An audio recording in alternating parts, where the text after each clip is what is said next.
तो एपिसोड की स्टार्टिंग होती है ली जूही और सन जिनवो के बातचीत से, जिसमें ली जूही बताती है कि वो एक अच्छी हंटर नहीं है। वो बताती है कि कैसे सन जिनवो से वो इंस्पायर होके ये काम करती थी, बट अब उसके लिए पॉसिबल नहीं है और वो फाइनली रिटायरमेंट लेना चाहती है।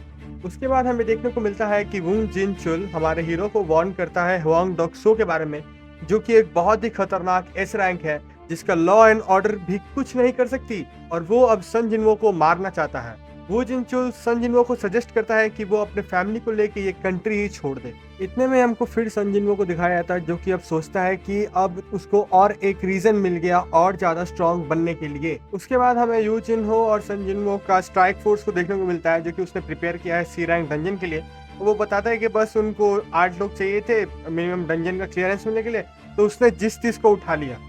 उसके बाद सन जिनवो अपना रूइन स्टोन यूज करता है, जो उसको कांग टेसाक को मारने के बाद मिला था, और फाइनली उसको स्टेल्थ स्किल मिल जाता है। उसके बाद सन जिनवो और यू जिन हो डंजन में जाते हैं क्लियर करने के लिए उसको, और बाहर बैठे लोग सोचते हैं कि अभी 1 ही घंटा तो हुआ है, वो लोग इतने जल्दी बाहर नहीं आ सकते। बट उनके सरप्राइज के हिसाब से सन जिनवो ने उस डंजन को, सी रैंक डंजन को, बस 1 घंटा में क्लियर कर दिया था, जहाँ पर एक नॉर्मल स्ट्राइक टीम को पूरा 2 घंटा लगता है। इसके बाद हमको देखने को मिलता है कि कैसे सन जिनवो एक एक करके सबके सब डंजन्स क्लियर करते आता है और लेवल अप करते आता है। वो इजिली सी रैंक बॉसेस को मार रहा होता है, ऐसे कुछ नहीं है।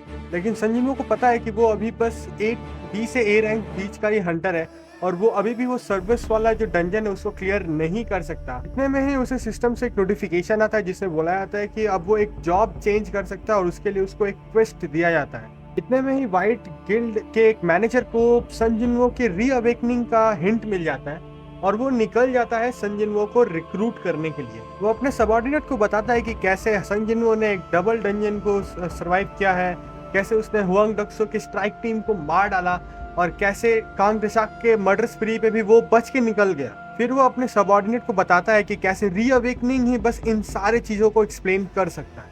जब वो डंजन गेट के पास पहुंचते हैं तो उनको विश्वास नहीं होता, बाकी 2 लोगों को छोड़ के 6 टीम वहां पर पिकनिक मना रहे होते हैं। सन जिनवो डंजन खत्म करके बाहर निकलता है और यूजिन से पूछता है कि क्या वो कल का दिन ऑफ ले सकता है।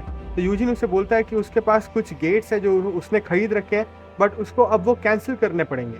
अगर आपने यहाँ तक मेरा वीडियो एंजॉय किया है तो प्लीज़ कंसीडर सब्सक्राइबिंग। फाइनली दिन का एंड होता है और सन जिनवो को मैनेजर जो रहता है वाइट गिल्ड का, वो अप्रोच करता है और वो अपना इंट्रोडक्शन देता है कि वो एक मैनेजर है वाइट टाइगर गिल्ड में, और पूछता है सन जिनवो से क्या वो उसका थोड़ा सा टाइम ले सकता है। ऑब्वियसली वो सन जिनवो को एक ऑफर देना चाहता था वाइट टाइगर गिल्ड ज्वाइन करने के लिए, और वो उससे पूछता है कि आपको क्या चाहिए। तो इसमें भी सन जिनवो पूछता है कि वाइट टाइगर गिल्ड का जो हेडक्वार्टर है उसका वैल्यू कितना है। तो जो मैनेजर रहता है कि वो बोलता है कुछ 50 बिलियन वॉन के आसपास। तो सन जिनवो रहता है तो क्या तुम वो मुझे देने के लिए रेडी हो। तो एकदम शॉक हो जाता है जो मैनेजर रहता है और वो फिर सन जिनवो बताता है कि जो यू जिन्हो उसको दे रहा है वो अराउंड 30 बिलियन डॉलर का एक बिल्डिंग उसको देगा, बस 12 रेड करने के लिए। फिर हमारा हीरो उस मैनेजर से थोड़ा पूछताछ करता है और पूछता है कि भाई आपने मेरे नाम कैसे पता लगाया, वगैरह वगैरह। उसमें वो क्लैरिफाई करता है मैनेजर, मैं इसमें ज़्यादा बताने वाला नहीं हूँ क्योंकि आप एनिमे देख के वो पता लगा कि वहाँ पर होता क्या है। फिर वहाँ पर संजू ने बोलता है कि मैं तुमको 3 सी रैंक गेट बेचूंगा और तुमको वो खरीदना ही पड़ेगा, जिसके लिए मैनेजर एग्री करता है। और थोड़ा सा वो अपने पावर की ग्लिम्स दिखा के संजू की वो क्या क्या कर सकता है, उसके बाद वो वहाँ से चला जाता है। ऑब्वियसली वो एक फ्यूचर के लिए बिल्ड बना रहा होता है सन जिनवो कि अगर मेरा कहीं नहीं हुआ तो व्हाइट टाइगर के लिए तो मुझे ले ही लेगा। फिर हम देखते हैं सन जिनवो मोबाइल पे बात करते हुए यूजिनो से पैकिंग करता है और फिर वो निकल जाता है अपने रैंक अप जॉब रिक्वेस्ट के लिए।